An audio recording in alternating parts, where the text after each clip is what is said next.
राजकारणाच्या गुन्हेगारीकरणाबद्दल नेहमीच शंका आणि प्रश्नचिन्ह उपस्थित राहतात, त्यावर टीका सुद्धा केली जाते। पण या महानगरपालिका निवडणुकीत मोठ्या प्रमाणात गुन्हेगारांना उमेदवारी दिल्याचं स्पष्ट झालंय।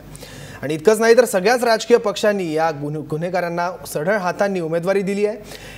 एडीआर महाराष्ट्र इलेक्शन वॉच या प्रसिद्ध संस्थेनं 1641 उमेदवारांच्या प्रतिज्ञापत्राचा अभ्यास करून ही माहिती जमवली आहे। यामध्ये शिवसेना नंबर 1 असून अन्य पक्षही फारसे मागे नसल्याचं उघड झालंय। मुंबईत कोणत्या पक्षाने किती गुन्हेगार उमेदवारांना उमेदवारी दिली आहे ते आपण पाहूया। शिवसेनेमध्ये 173 पैकी 41 उमेदवारांवर गुन्हे दाखल आहेत, त्यापैकी 28 जणांवर गंभीर गुन्हे दाखल आहेत।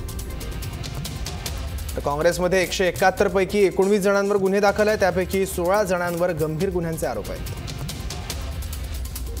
मनसेमध्ये 154 पैकी 39 जणांवर गुन्हे दाखल आहेत, त्यापैकी 22 जणांवर गंभीर गुन्हे दाखल आहेत। त्यापाठोपाठ भाजपमध्ये 151 पैकी 23 उमेदवारांवर गुन्हे दाखल आहेत आणि त्यापैकी 14 जणांवर गंभीर गुन्हे दाखल आहेत। राष्ट्रवादी काँग्रेसच्या 132 पैकी 19 उमेदवारांवर गुन्हे दाखल आहेत, त्यापैकी 16 उमेदवारांवर गंभीर गुन्हे आहेत। तर बहुजन समाज पार्टीच्या 71 उमेदवारांपैकी 5 उमेदवारांवर गुन्हे दाखल आहेत आणि त्यापैकी 4 जणांवर गंभीर गुन्हे आहेत। त्यासोबतच समाजवादी पार्टीत 60 उमेदवारांपैकी 5 जणांवर गुन्हे दाखल आहेत, त्यापैकी 4 जणांवर गंभीर गुन्हे आहेत। तर एमआयएम मधल्या 45 पैकी 3 जणांवर गुन्हे दाखल आहेत, त्यापैकी 2 जणांवर गंभीर गुन्हे दाखल आहेत। लोक जनशक्ती पार्टीच्या 2 पैकी 1वर गंभीर गुन्हा आहे।